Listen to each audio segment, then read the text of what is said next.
There was an elderly woman named Zara who sat in her favorite chair by the window of the small house she had lived in for 43 years, looking at the man sleeping peacefully in the bed across the room. Her husband Rashid was 78 years old now, his hair completely white, his face marked with the lines of a life fully lived, was breathing steady and deep in the afternoon quiet. Zara herself was 76, her hands trembling slightly from age, her back bent from decades of work, but her eyes were clear and sharp as she watched the man she had been married to for 55 years. Something had shifted in Zara's heart recently, something profound that had been building for months but had crystallized today on their 55th wedding anniversary. As she looked at Rashid sleeping, really looked at him with the eyes of someone who had walked beside him for more than half a century, she finally realized something she had been too blind to see before.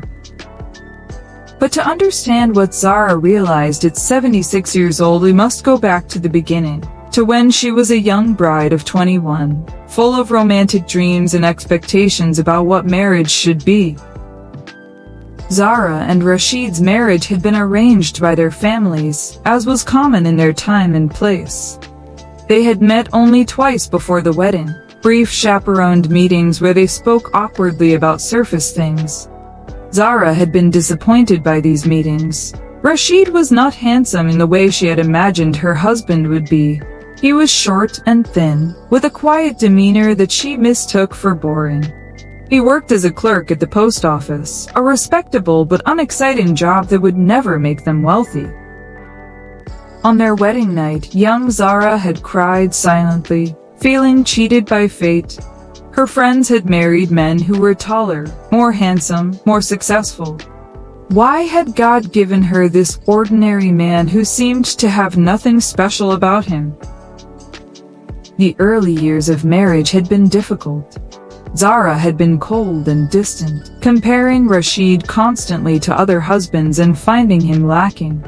When he tried to talk to her, she would respond with short answers. When he brought home his modest salary, she would sigh and mention how her friend's husband had just bought a new car. When he suggested they go for a walk together, she would say she was too tired or too busy. Rashid absorbed all this criticism and disappointment without complaint. He continued going to work every day, bringing home every penny he earned, helping with household tasks without being asked, praying his 5 daily prayers and treating Zara with unfailing kindness even when she gave him nothing but coldness in return. They had 4 children over the years, 3 daughters and a son. Zara poured her love into her children but continued to keep an emotional distance from Rashid. She performed her duties as a wife because religion and culture required it, but her heart remained locked away, convinced she had been shortchanged in the lottery of marriage. The years passed.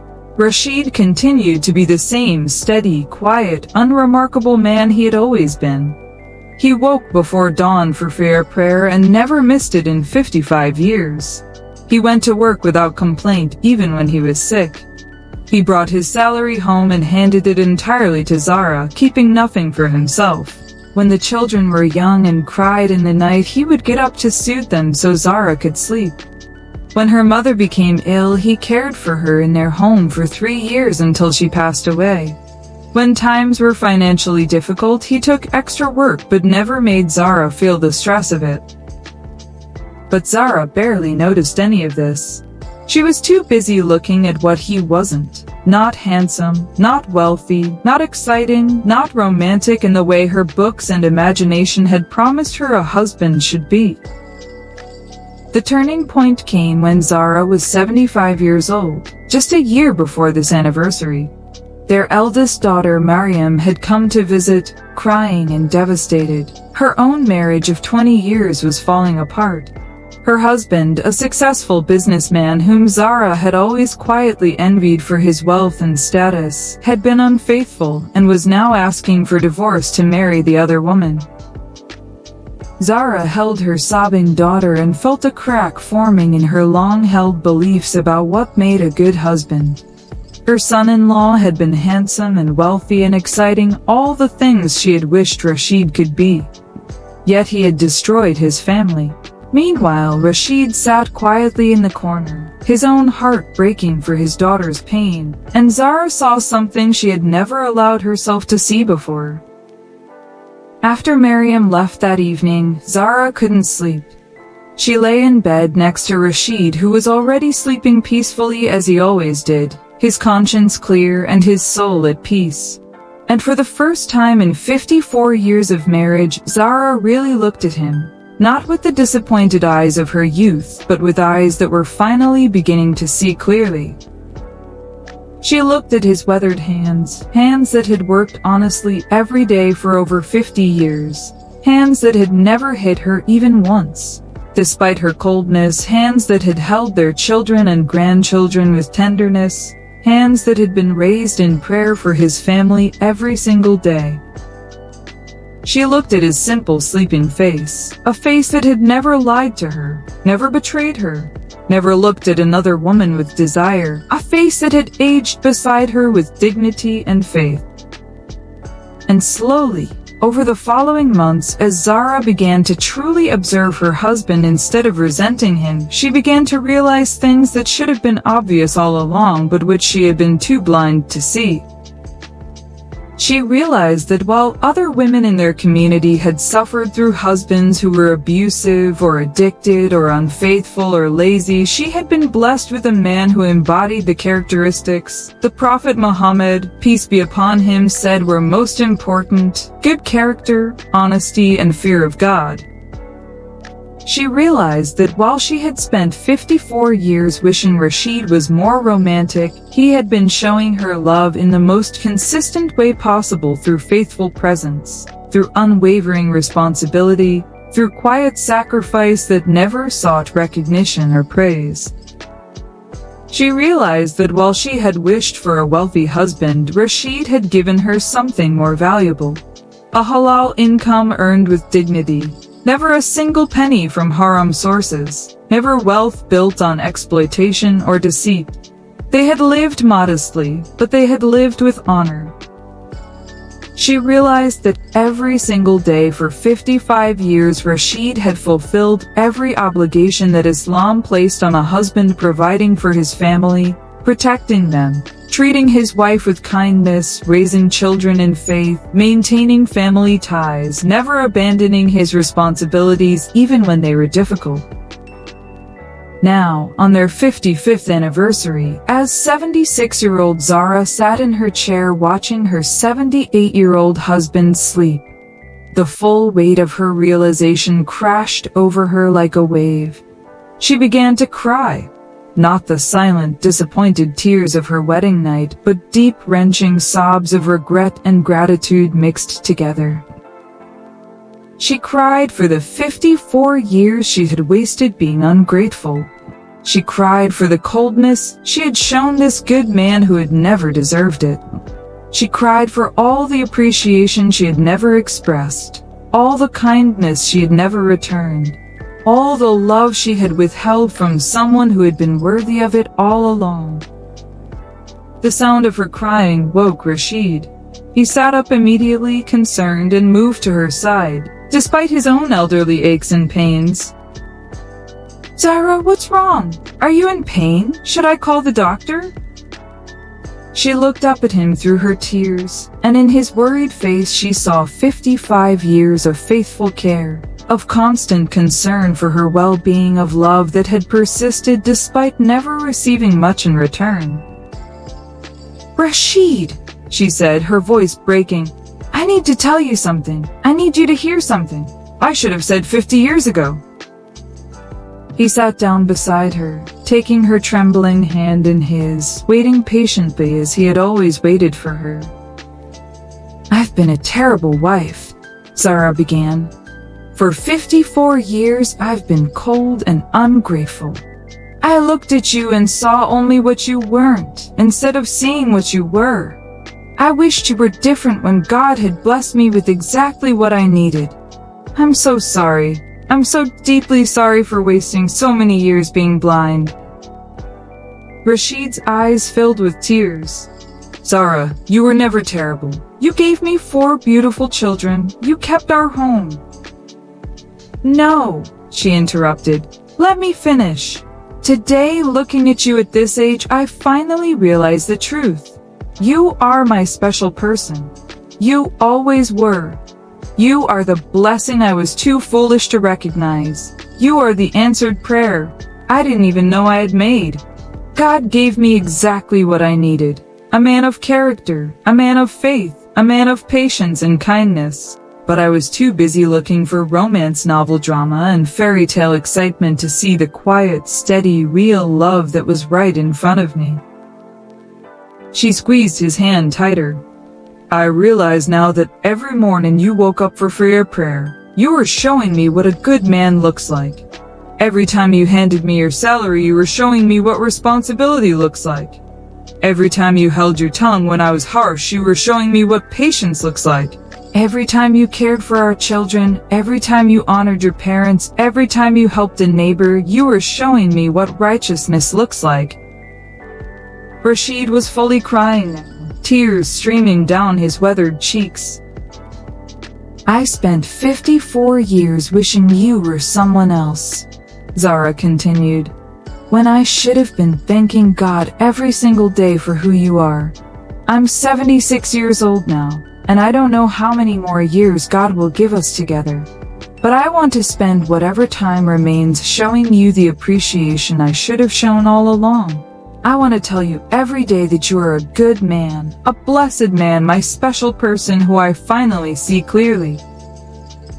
Rashid pulled his wife into his arms and they cried together, 55 years of unspoken pain and unacknowledged goodness flowing out in healing tears. I never blamed you, Rashid whispered. I always understood that you were disappointed.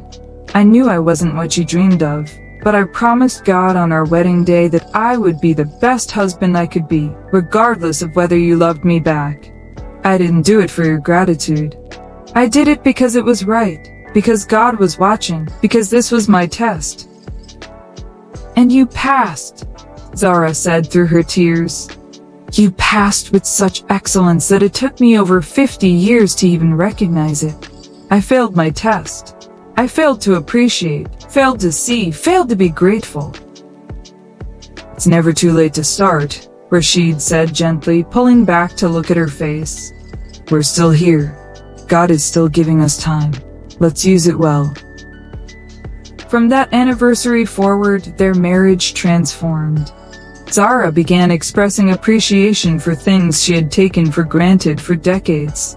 When Rashid made tea in the morning, she thanked him and told him it was delicious. When he helped her with tasks around the house, she acknowledged his kindness. When he led them in prayer, she thanked God for blessing her with a man who kept faith alive in their home. She began telling their children and grandchildren stories about their father's goodness that she had never shared before. Their daughters were amazed. They had always sensed their mother's coolness toward their father and had sometimes judged him through her eyes. Now, hearing their mother finally appreciate him, they began seeing him differently too.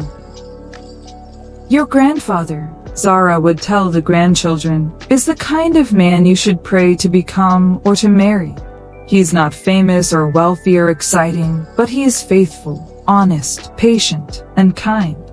These are the qualities that matter when you're old and sick and wondering who will care for you. These are the qualities that matter when you stand before God and He asks how you treated your family. The community also noticed the change. Zara, who had often complained about her husband in gatherings of women, now spoke of him with respect and appreciation. Some of the younger women asked her about this transformation. What made you change how you see him after all these years? One young wife asked. Zara thought carefully before answering.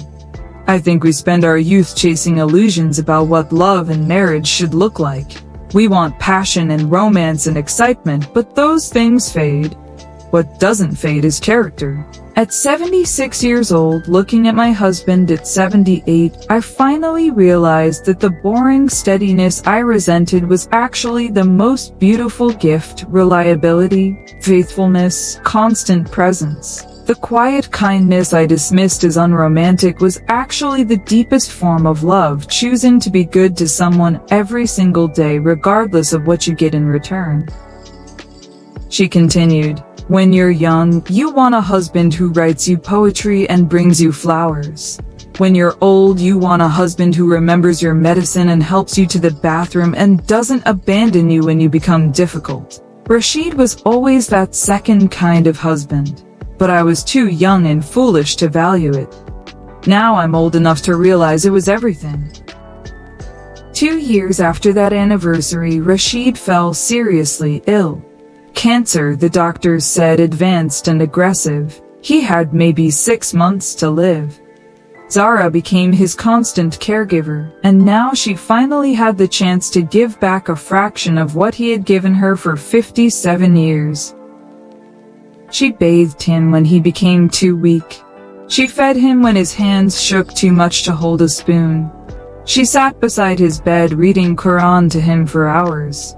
She told him over and over how much he meant to her, how blessed she had been to be his wife, how she prayed they would be reunited in paradise. In those final months, their children witnessed a depth of love and devotion from their mother that they had never seen before. She barely left his side, anticipating his needs, holding his hand, praying over him. One evening, when Rashid was very close to the end, he whispered to Zara, "Thank you for finally seeing me. These last 2 years of your love and appreciation were worth the 54 years of waiting." "No," Zara said firmly, tears streaming down her face. "You deserved it all along. I'm the one who should thank you for being patient with me, for never giving up on me, for showing me what real love looks like even when I was too blind to recognize it." Rashid passed away peacefully in his sleep 2 nights later, with Zara holding his hand and reciting the Shahada. At his funeral, Zara spoke publicly for the first time about what a blessed man her husband had been, how she had been given a treasure and spent most of her life not recognizing its value. "Let my story be a lesson," she told the gathered community, her voice strong despite her grief. "Don't wait until you're 76 years old to appreciate your spouse. Don't wait until they're dying to finally see their worth. Look at them now, today, and recognize the blessings God has given you. The special person in your life might not look like what you imagined, might not give you the excitement you thought you wanted, but if they're good and faithful and kind, you have been blessed beyond measure." Zara lived for 7 more years after Rashid's death, and she spent those years sharing their story with anyone who would listen, especially young couples just starting their marriages. She would tell them about her realization, about what she finally saw when she looked at her husband at 76 years old. "I realized," she would say, "that he had been loving me all along in the truest, most consistent way possible. I realized that I had been blessed with exactly what the Prophet Muhammad, peace be upon him, said was most important: good character. I realized that the quiet, boring man I had resented was actually a pillar of strength and faith that had held our family together for over 50 years. I realized that God had answered my prayers by giving me what I needed rather than what I wanted." This is the message that needs to reach every person who is married or hoping to marry. Your special person might already be right in front of you, but you may be too blind to see them clearly. You might be looking for excitement when God has given you stability. You might be wishing for romance when God has given you loyalty. You might be chasing illusions when the real treasure is sitting quietly beside you, loving you steadily, choosing you faithfully day after day after day. At this age, whatever age you are now, stop and really look at your spouse with clear eyes. Look past what they're not and see what they are. See the prayers they make for you, the work they do for your family, the patience they show with your flaws, the constancy of their presence.